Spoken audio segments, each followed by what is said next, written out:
ദൈവനാമത്തിന് മഹത്വം. എൻ്റെ പേര് പ്രീതി. ഞാൻ തൃശ്ശൂർ ജില്ലയിലെ കല്ലൂർ എന്ന സ്ഥലത്തുനിന്ന് വരികയാണ്.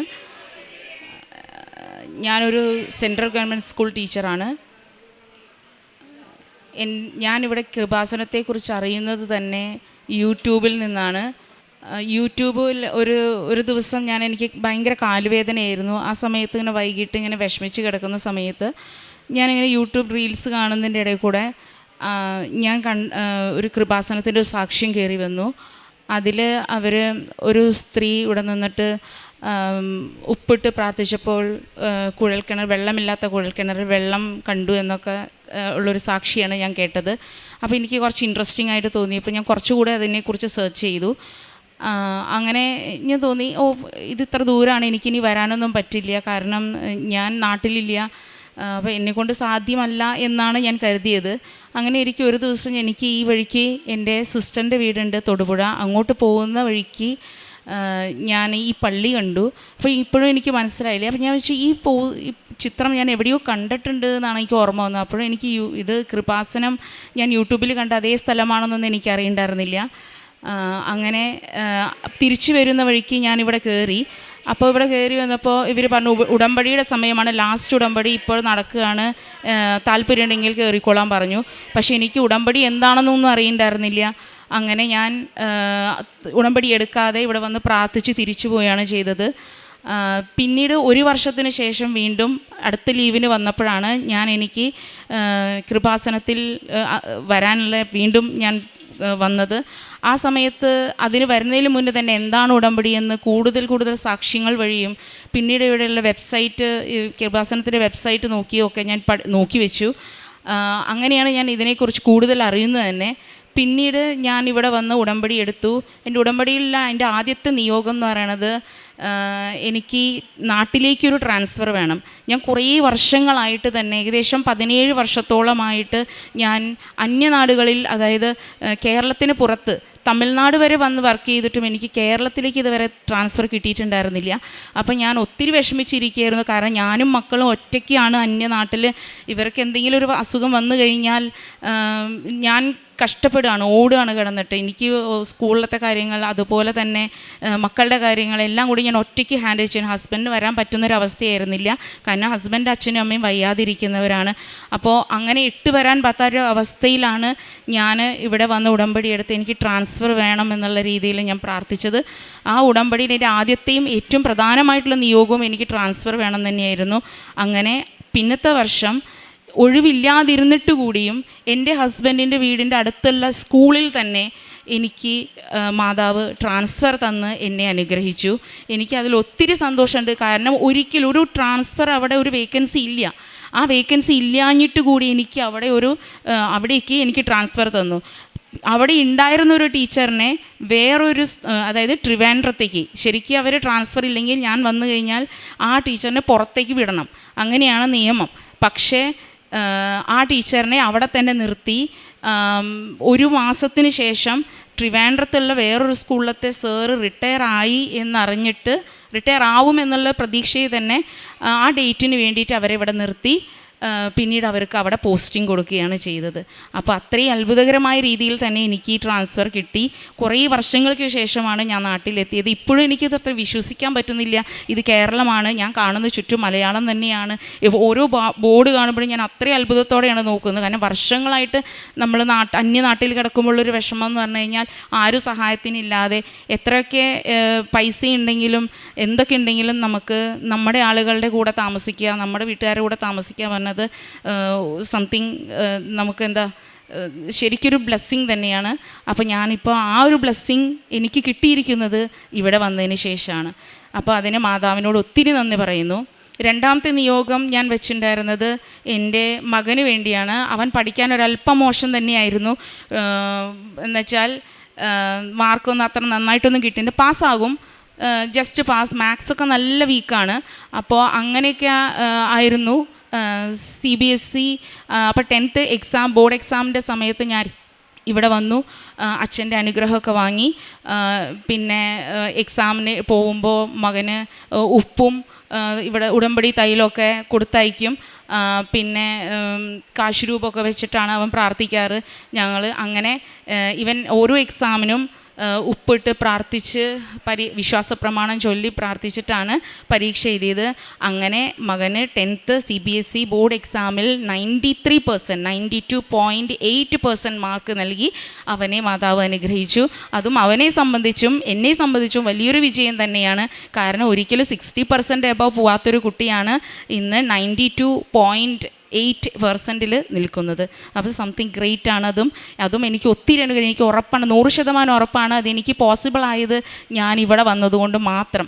അതും മാതാവിൻ്റെ അനുഗ്രഹം ഉള്ളത് കൊണ്ട് മാത്രം. കാരണം ഇത്രയും അധികം വർഷങ്ങൾ ഞാൻ മുന്നുള്ള പരീക്ഷകളിലൊന്നും ഇങ്ങനെയൊന്നും സംഭവിച്ചിട്ടില്ല. അപ്പോൾ ഈ എക്സാമിന് എനിക്ക് കിട്ടിയത് മാതാവിൻ്റെ അനുഗ്രഹമാണെന്ന് ഞാൻ ഒന്നുകൂടെ എടുത്തു പറയുകയാണ്. അതിന് മാതാവിനോട് ഒത്തിരി നന്ദി പറയുന്നു. പിന്നെ ഉടമ്പടി നിയോഗങ്ങളായിട്ട് ഞാൻ അധികമൊന്നും വെച്ചിട്ടുണ്ടായിരുന്നില്ല. എനിക്ക് 2 ആഗ്രഹങ്ങളേ ഉണ്ടായുള്ളൂ. മകന് നല്ല മാർക്ക് വാങ്ങണം, എനിക്ക് നാട്ടിലേക്ക് എങ്ങനെയെങ്കിലും എത്തിപ്പെടണം. ഇത് മാത്രമേ എൻ്റെ ആഗ്രഹങ്ങൾ ഉണ്ടായിരുന്നുള്ളൂ. പിന്നീട് ഞാൻ വെച്ചിരുന്ന നിയോഗങ്ങളെല്ലാം മറ്റുള്ളവർക്ക് വേണ്ടിയിട്ടായിരുന്നു. ആദ്യത്തെ തവണ വരികയാണെങ്കിൽ എനിക്കത് അറിയില്ല വെച്ചാലും എൻ്റെ ഒരേ ഒരു ആവശ്യം, 2 ആവശ്യം ഉണ്ടായിരുന്നത് ഇത് 2 മാത്രമാണ്.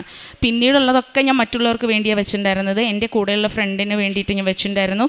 അവർക്ക് കുട്ടികളുണ്ടായിരുന്നില്ല. അപ്പോൾ കുറേ വർഷങ്ങളായിട്ടും കുട്ടികളില്ലാതെ വിഷമിച്ചിരുന്ന അവർ ഇവിടെ വന്ന് ഉടമ്പടി എടുത്തിട്ടുണ്ട്. അവർക്ക് കുട്ടികളായി, 2 കുട്ടികളായിട്ടുണ്ട്. അപ്പോൾ ഈ വർഷങ്ങളുടെ ഇടയിൽ പിന്നീട് ഒത്തിരി ഞാനിവിടെ ഉടമ്പടി എടുക്കാൻ വന്ന അന്ന് ഇവിടെ സൺഡേ ആയിരുന്നു. അതായത് December 31, 2024 അന്ന് ഇവിടെ ഉടമ്പടി ധ്യാനം നടക്കുകയായിരുന്നു. ആ ധ്യാനത്തിൽ ഇവിടെ നടന്നുകൊണ്ടിരിക്കുമ്പോൾ ഞാനിവിടെ ഉടമ്പടി എടുക്കാൻ വന്നിരിക്കുന്നുണ്ട്. മുകളിൽ ക്ലാസ് അറ്റൻഡ് ചെയ്യായിരുന്നു. അത് അന്ന് രാവിലെ തുടങ്ങി എനിക്ക് കാലിന് പ്രത്യേകിച്ച് ഭയങ്കര വേദനയാണ്. എനിക്ക് നിൽക്കാനോ നടക്കാനോ ഒന്നും പറ്റുന്നില്ല. ഞാൻ ചിലപ്പോൾ രാത്രി വീട്ടിലെ പണികളെല്ലാം കഴിഞ്ഞ് സ്കൂളൊക്കെ കഴിഞ്ഞ് വന്ന് ചിലപ്പോൾ ഞാൻ കരയും. അതേമാതിരിയാണ് എനിക്ക് കാലുവേദനയുള്ളത്. ഒത്തിരി കരയും ഞാൻ, കാലിനൊക്കെ പിടിച്ചിട്ട് എന്തൊരു കഷ്ടമാണെന്നൊക്കെ പറഞ്ഞിട്ട് ഞാനിങ്ങനെ കരയാറുണ്ട്. ഭയങ്കര വിങ്ങുന്ന വേദനയാണ്. ഏകദേശം എല്ലാം ഓയിൻമെൻറ്റ് എന്തൊക്കെ കിട്ടിയോ അതൊക്കെ പുരട്ടി വെച്ചിട്ട് ലാസ്റ്റ് ഒരു 1 മണി 2 മണിയൊക്കെ കാലൊക്കെ പൊതിഞ്ഞ് വെച്ചിട്ടാണ് കിടക്കുക. 1 മണി 2 മണിയൊക്കെ ആകുമ്പോഴാണ് വേദന ഒന്ന് കുറഞ്ഞു വരുള്ളൂ. പിറ്റേ ദിവസം രാവിലെ എനിക്ക് നടക്കാൻ പറ്റില്ല. കാലിങ്ങനെ തൊട്ട് ഇങ്ങനെ ഒന്ന് വിരലുമ്മ കൂടെയാണ് ഞാൻ നടന്നിട്ട് വാഷ്റൂമിലേക്കൊക്കെ പോകേണ്ടി വന്നാൽ തന്നെ പോകുന്നത്. അല്ലെങ്കിൽ ഞാൻ പോവുകയില്ല. അങ്ങനെയാണ്.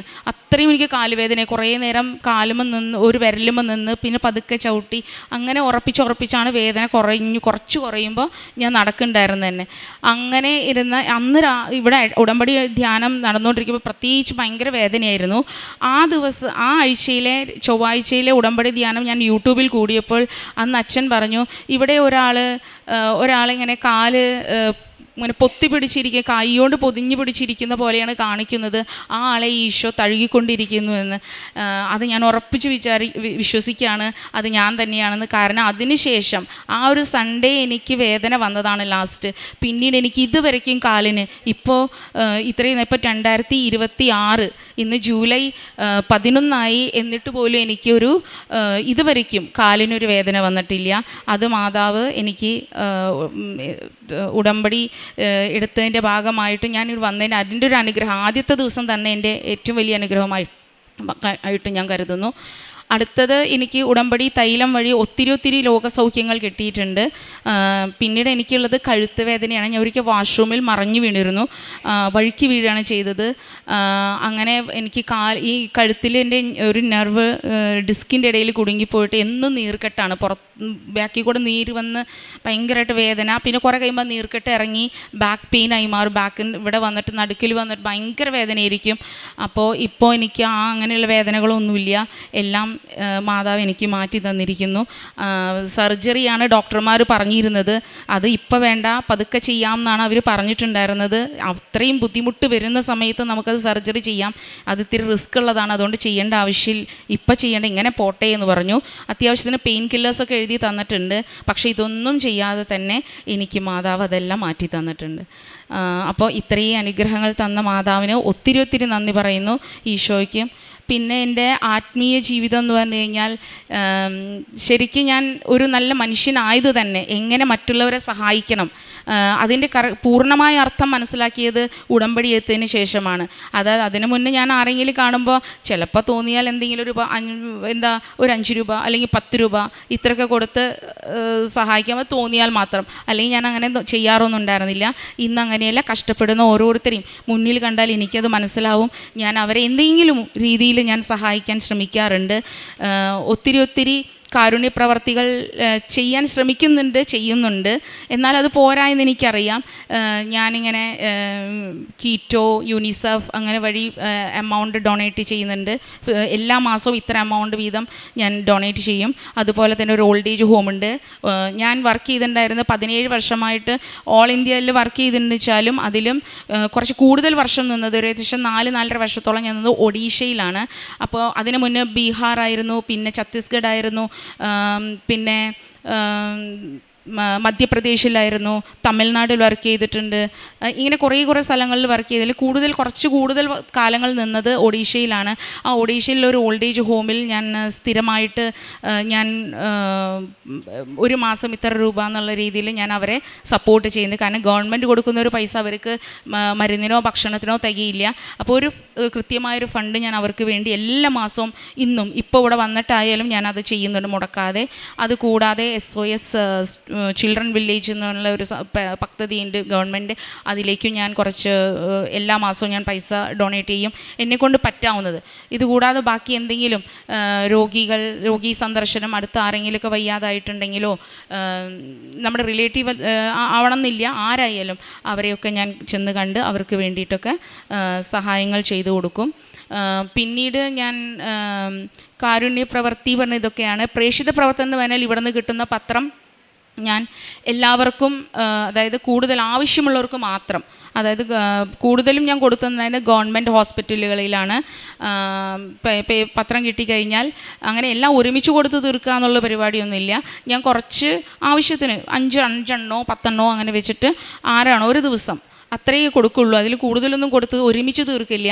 ആവശ്യത്തിന് എൻ്റെ മുന്നിൽ വരുന്ന ആളുകൾക്ക് അവർക്ക് ആവശ്യമുണ്ടെങ്കിൽ മാത്രം അവരെ എനിക്ക് കാണിച്ചു തരണേ മാതാവേ എന്നാണ് ഞാൻ പ്രാർത്ഥിക്കാറ്. അങ്ങനെ അവർക്ക് ഞാൻ പത്രം കൊടുക്കും. പിന്നീട് പത്രം കഴിഞ്ഞു കഴിഞ്ഞാൽ, ഞാൻ നാട്ടിലില്ലാതിരുന്ന സമയത്ത് പത്രം കഴിഞ്ഞു കഴിഞ്ഞാൽ ഞാൻ ഓരോരുത്തരെ കണ്ട് അവരോട് നേരിട്ട് പറയുക ചെയ്യുക, ഇങ്ങനൊരു ചേർച്ച് ഉണ്ട് കൃപാസനം എന്ന് പറഞ്ഞിട്ടാണ്. പോകാൻ പറ്റില്ലെങ്കിൽ ഓൺലൈൻ ഉടമ്പടി ഒത്തിരി പേരെ കൊണ്ട് എടുപ്പിച്ചിട്ടുണ്ട്. കാരണം അവർക്ക് നാട്ടിലേക്ക് വരാനോ ഇവിടുത്തെ തിരിച്ച് വന്ന് നിൽക്കാനുള്ള ലീവ് അങ്ങനത്തെ കാര്യങ്ങളൊക്കെ ബുദ്ധിമുട്ടായതുകൊണ്ട് അങ്ങനെയുള്ള സൗകര്യങ്ങളൊക്കെ നമ്മൾ ചെയ്തു അങ്ങനെ മറ്റുള്ളവർക്ക് നമ്മുടെ ഈ കൃപാസനം ചേർച്ചിനെ കുറിച്ച് അതുകൊണ്ടൊരു ഗുണമുണ്ടാകട്ടെ, എൻ്റെ ഗുണങ്ങൾ എനിക്ക് കിട്ടിയ നേട്ടങ്ങൾ പറഞ്ഞുകൊണ്ടാണ് ഞാൻ അവർക്കത് കൊടുക്കാറ്. പിന്നെ ഇതുകൂടാതെ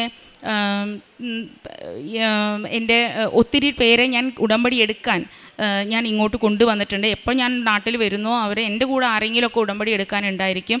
അങ്ങനെ ഞാൻ അവരെ കൊണ്ടുവരാറുണ്ട്. പിന്നെ എന്തൊക്കെ സഹായങ്ങൾ ചെയ്യാൻ കൊടുക്കുമോ അതുമാതിരി മാക്സിമം എനിക്ക് പറ്റാവുന്ന രീതിയിൽ എൻ്റെ രീതിയിൽ നിന്നുകൊണ്ട് എന്തൊക്കെ ചെയ്യാൻ പറ്റും ഞാനതൊരിക്കലും എൻ്റെ മുന്നിലൊരു അവസരം വന്നാൽ ഞാൻ വേണ്ടാന്ന് വയ്ക്കില്ല. ഇത്രയൊക്കെയാണ് ഞാൻ ചെയ്യാറുള്ളത്. എനിക്ക് ഇത്രയും അനുഗ്രഹങ്ങൾ തന്ന ഈശോയ്ക്കും മാതാവിനും ഒത്തിരി നന്ദി പറഞ്ഞുകൊണ്ട് ഞാൻ എൻ്റെ ഈ സാക്ഷ്യം ഇവിടെ സമർപ്പിക്കുന്നു. മാതാവിന് നന്ദി, ഈശോയ്ക്ക് നന്ദി. 126 സങ്കീർത്തനം 6 തിരുവചനം. വിത്ത് ചുമന്നുകൊണ്ട് വിലാപത്തോടെ വിതയ്ക്കാൻ പോകുന്നവൻ കറ്റ ചുമന്നുകൊണ്ട് ആഹ്ലാദത്തോടെ വീട്ടിലേക്ക് മടങ്ങും. പ്രീതി എന്ന ഈ ടീച്ചറിൻ്റെ ശക്തമായ പ്രത്യക്ഷീകരണ സാക്ഷ്യമാണ് എൽത്താരയിൽ ഏറ്റുപറഞ്ഞത്. വളരെയധികം സങ്കടത്തോടെ ഇവിടെ വന്ന് 17 വർഷക്കാലം ടീച്ചർ ആഗ്രഹിക്കുകയായിരുന്നു ഒരു സ്ഥലത്ത് നിന്ന്, ഒറീസയിൽ നിന്നും മറ്റ് സംസ്ഥാനങ്ങളിൽ നിന്നും കേരളത്തിൽ വന്ന് തൻ്റെ ഫാമിലിയോടൊപ്പം ഇവിടെ വന്ന് സെറ്റിൽ ചെയ്യണം, ഇവിടേക്ക് ജോലി ട്രാൻസ്ഫർ കിട്ടണം. കാരണം അതൊരു സെൻട്രൽ സിലബസ് സ്കൂളായതുകൊണ്ട് അതൊരു വലിയ ബുദ്ധിമുട്ടുള്ള കാര്യമാണെന്നു എന്നറിയാം. പക്ഷേ ഈ മകൾക്ക് ട്രാൻസ്ഫർ കിട്ടിയത് ഉടമ്പടി എടുത്തതിന് 1 വർഷം തികയുന്നതിന് മുൻപ് തന്നെ തനിക്ക് അവിടെ കിട്ടാൻ യാതൊരു സാധ്യതകളുമില്ലാതിരുന്ന ഒരു സമയത്താണ്. തനിക്ക് മുൻപുള്ള ഒരു ടീച്ചറിനായിരുന്നു യോഗ്യത. നമുക്കറിയാവുന്നതുപോലെ ഉടമ്പടിയിൽ നാം നിയോഗം വെച്ച് പ്രാർത്ഥിക്കുമ്പോൾ ഒരിക്കലും അത് നമ്മുടെ യോഗ്യതകൾ കൊണ്ടല്ല നമുക്ക് അനുഗ്രഹം പ്രാപിക്കുന്നത്, ഇസ്രായേൽക്കാർ ഈജിപ്ത് വിട്ടു പോരുമ്പോൾ അവർക്ക് യാതൊരു സാധ്യതകളും ഉണ്ടായിരുന്നില്ല. അവർക്ക് മന്ന ലഭിച്ചതും, അവർക്ക് കാടപ്പക്ഷിയെ ലഭിച്ചതും, അവർക്ക് വെള്ളം ലഭിച്ചതും, അവർ ചെങ്കടൽ വിഭജിച്ചതുമെല്ലാം അവരുടെയൊന്നും യോഗ്യതകൾ കൊണ്ടല്ല. ദൈവം അവരെ തിരഞ്ഞെടുത്ത ഒരു പ്രത്യേക ജനമായതുകൊണ്ടാണ്. ഉടമ്പടി ചെയ്ത് ജീവിക്കുന്നവരെല്ലാം തന്നെ തിരഞ്ഞെടുക്കപ്പെട്ടവരാണെന്ന് മനസ്സിലാക്കുകയാണ്. അതുപോലെ തന്നെ ഇവർ തിരഞ്ഞെടുക്കപ്പെട്ടവരായതുകൊണ്ട് ഇവരുടെ ആഗ്രഹം വളരെ പെട്ടെന്ന് സാധിച്ചു. സമയച്ചുരുക്കത്തിൻ്റെ അമ്മ അവർക്ക് അവരുടെ യോഗ്യതകൾ ഇല്ലാതിരുന്ന ഒരു സമയത്ത് അവരാഗ്രഹിച്ച ആ ഒരു കാര്യം തന്നെ ട്രാൻസ്ഫർ കേരളത്തിലേക്ക് നൽകി അനുഗ്രഹിച്ചതിന് പ്രത്യേകം നന്ദി പറയുകയാണ്. അതുപോലെ തന്നെ മകന് CBSE എക്സാമിൽ 93% മാർക്ക് ലഭിച്ചതിനെക്കുറിച്ച് അമ്മയുടെ ഏറ്റു പറയുകയുണ്ടായി. നേർച്ച വസ്തുക്കൾ ഉപയോഗിച്ച് അവൻ പരീക്ഷയ്ക്ക് പോയ സമയത്ത് അവനൊരു പ്രത്യേക കോൺഫിഡൻസും ധൈര്യവും അവന് കൃത്യമായി പരീക്ഷകൾ എഴുതാനുള്ള സാധ്യതകൾ മകന് ലഭിച്ചു. ഇവിടെ ഉടമ്പടി എടുക്കാൻ വന്ന ആ ദിവസം ഈ മകൾക്ക് ലഭിച്ച ഒരു സൗഭാഗ്യമെന്ന് പറയുന്നത് ഞായറാഴ്ച ദിവസം കൂടുന്ന ആ ഉടമ്പടി ധ്യാനം. നമുക്ക് ചൊവ്വാഴ്ച ദിവസങ്ങളിലാണത് യൂട്യൂബിൽ നമുക്ക് അപ്പായി കിട്ടുന്നത്. ആ ധ്യാനം കൂടിക്കൊണ്ടിരിക്കുമ്പോൾ തന്നെ വളരെ നാളുകളായിട്ടുണ്ടായിരുന്ന ആ കാലുവേദന മകൾക്ക് സൗഖ്യപ്പെട്ടു. അത് ബഹുമാനപ്പെട്ട ജോസഫ് അച്ഛൻ യൂട്യൂബിലൂടെ മകൾക്ക് ആ ഒരു അടയാളമായി പറയുകയുണ്ടായി, മകളുടെ കാലുവേദന സൗഖ്യപ്പെടുന്നുവെന്ന്. നമുക്കറിയാവുന്നതുപോലെ നാം ഉടമ്പടിയിൽ വിശ്വസ്തരായിരിക്കുക എന്നതാണ് ഒന്ന് മാത്രം അബ്രാഹത്തോട് ദൈവം പറഞ്ഞത്. നീ എൻ്റെ മുമ്പേ ആയിരിക്കുക എന്ന് മാത്രമാണ്. അതാണ് ഒരു കണ്ടീഷൻ ദൈവം അബ്രാഹത്തോട് പറഞ്ഞത്. നമുക്കെപ്പോഴും വിശ്വസ്തരായിരിക്കാം.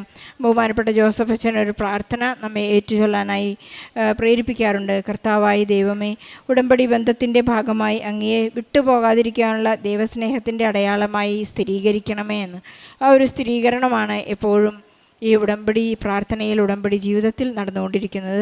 പ്രീതി ടീച്ചറിൻ്റെയും കുടുംബത്തിനും ലഭിച്ച എല്ലാ അനുഗ്രഹങ്ങൾക്കും നന്മകൾക്കും നല്ല ഒരു കയ്യടി നൽകി ഈ സാക്ഷ്യം നമുക്ക് സമർപ്പിക്കാം.